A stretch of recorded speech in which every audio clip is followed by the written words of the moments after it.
Dans l'immense majorité des cas, le Covid-19 est sans danger.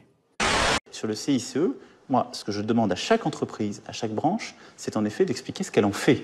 Alors, Sanofi, les chiffres que vous avez... On le vérifie par un discours de transparence et d'explication. On le vérifie par un discours de transparence et d'explication. Emmerder les non-vaccinés, ça vous l'avez dit? Oui, mais je l'ai dit de manière, entre guillemets, affectueuse, parce qu'on m'a dit... D'accord. Non, j'ai c'est affectueux d'emmerder les gens, d'accord. Non, Oui, si vous le prenez quand vous le prenez comme une insulte, oui.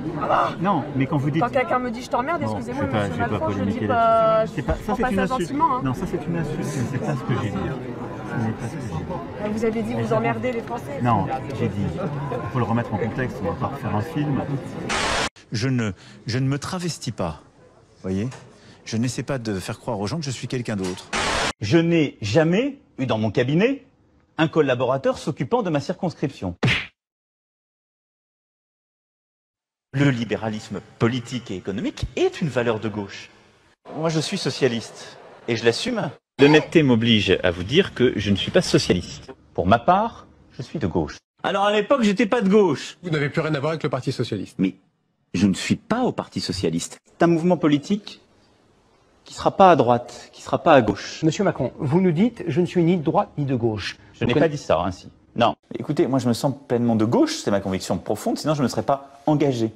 Mais après la question c'est, qu'est-ce que c'est être de gauche? C'est avoir la carte d'un parti? Vous n'avez jamais eu votre carte? J'ai eu ma carte. Vous avez milité au Parti socialiste? J'ai été encarté, comme on dit, au Parti socialiste pendant plusieurs années. Mais aujourd'hui, est-ce que vous considérez que les partis ont des valeurs très précises? Pas forcément. Moi, je suis de gauche, dans le sens où les valeurs que je porte me semblent être celles de l'émancipation, du travail, de la mobilité sociale et en même temps de la redistribution, de la protection des individus. Ce sont des valeurs de gauche. Moi, je pense que les Françaises et les Français se moquent de savoir si je suis socialiste de gauche, de droite, social-libéral ou autre.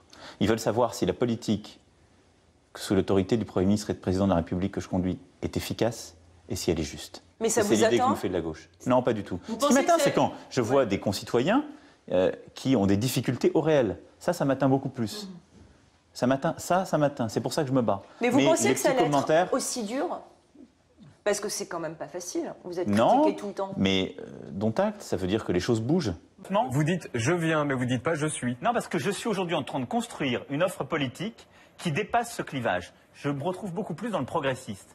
Et donc je rassemble des gens de gauche, du centre et de la droite qui veulent travailler ensemble sur un projet progressiste. Si je peux me permettre, là vous êtes un peu ambigu. Non, non, parce que je suis progressiste, et regardez, je suis de droite et de gauche dans le mouvement que je porte, voilà.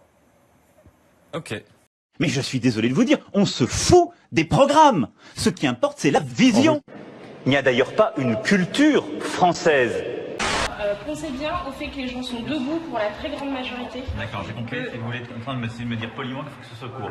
Non, mais parce qu'il y a des personnes âgées, ils sont debout et ça fait déjà bien 3 quarts d'heure qu'ils sont debout. Je fais une info. Non, mais même viser 3 quarts d'heure. Et alors, du coup, on sera plusieurs avec une LED banner permettant d'indiquer le temps. Écoulez. Mais vous n'avez pas écouté, alors au bout de 50 minutes, votre équipe a sorti les téléphones avec les fameux LED banners et on a pu lire sur les lèvres. C'est ça les LED banners.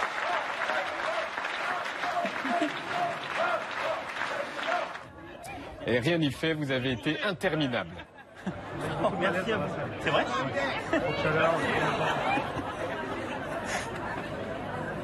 Mais beaucoup dans quel sens? Bah, beaucoup. 5? Non plus. Arrête. C'est pour ça que je donne beaucoup d'énergie pour convaincre.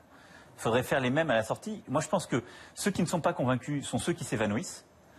Donc, il y en a eu 5 à 10, et les autres sortent convaincus. Non, mais plus sérieusement. Alors, Maïa, c'est quoi ça? Président, vous êtes un connaisseur. Mais le quoi ça pêche peu. Il amène du comoréen.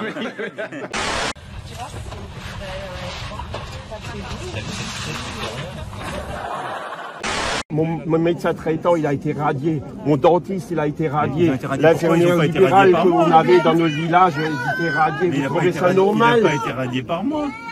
Ah non, c'est pas vous qui avez pris ces décisions comme quoi il fallait qu'ils se vaccinent. Et parce qu'ils ne voulaient pas se vacciner, ils ont été radiés. Vous trouvez ça normal là?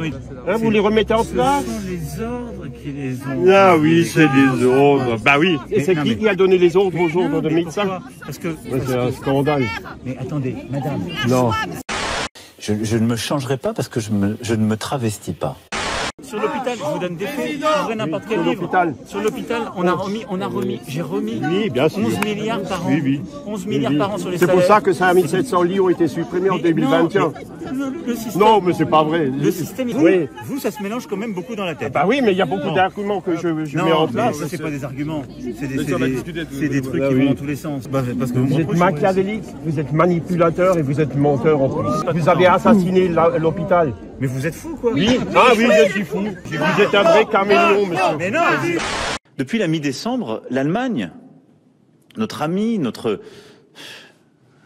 frère ou sœur en Europe, on n'a jamais fait autant pendant un quinquennat ou un septennat pour l'hôpital qu'on a fait là. Jamais. Est-ce qu'il faut reculer l'âge légal qui est aujourd'hui à 62 ans? C'est que je me suis engagé à ne pas le faire. Je pense que c'est quand même mieux, sur un sujet aussi important, de faire ce qu'on a dit.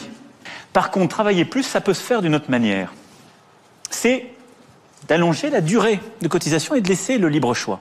Et donc, ce sur quoi peut travailler le gouvernement avec le Parlement, c'est de regarder si on peut allonger la période de référence, sans bouger l'âge légal, pour avoir un système de décote qui incite à travailler davantage. C'est simple, à la fin, l'économie politique de ces réformes, c'est il y a des gagnants et il y a des perdants. Les gagnants prennent l'argent et ne le disent pas, et les perdants hurlent. Je peux vous le dire, j'ai déjà essayé. Et dans le système français tout particulièrement, ça marche beaucoup. Donc, j'ai pris un engagement qui est de supprimer la taxe d'habitation, on transférera un autre impôt, mais on va baisser de... Ces mois pris sont un véritable acquis, à la fois démocratique et sur la capacité qu'on aura à ce que ces changements soient acceptés, y compris pour les grands perdants de la règle. Et je veux aussi être clair, je ne rendrai pas la vaccination obligatoire. Nous commencerons vraisemblablement par vacciner les personnes les plus fragiles et donc les plus âgées. Il y aura d'autres entreprises fermées, il y aura des échecs et nous les subirons. Il n'y a d'ailleurs pas une culture française. Parce que moi, l'art français, je ne l'ai jamais vu. Je serai d'une détermination absolue. Et je ne céderai rien. Ni aux fainéants, ni aux cyniques, ni aux extrêmes. Et une gare, c'est un lieu où on croise les gens qui réussissent et les gens qui ne sont rien. La France n'est pas un pays réformable. Parce que les Françaises et les Français détestent les réformes.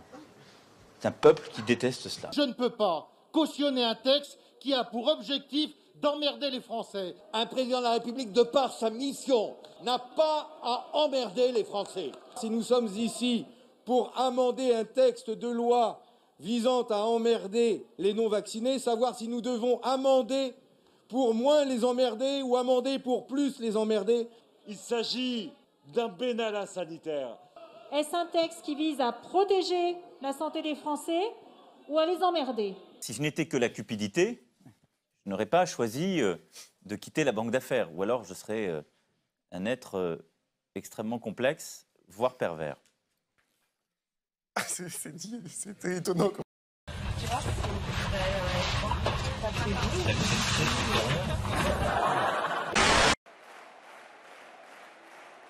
Moi, je le porterai dans la durée. Je le porterai jusqu'au bout. Mais maintenant, votre responsabilité, c'est d'aller partout en France pour le porter et pour gagner.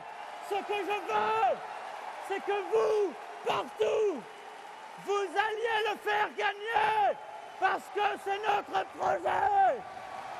Vive la République, vive la France. Je crois que notre génération doit savoir que la bête de l'événement est là. Et elle arrive.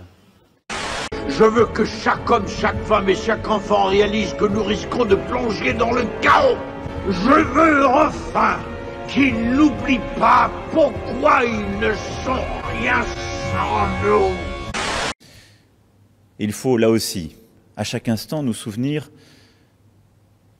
de ce à quoi le mensonge peut conduire dans nos démocraties. C'est là, un petit coup. Oula, oula, oula, oula, oula.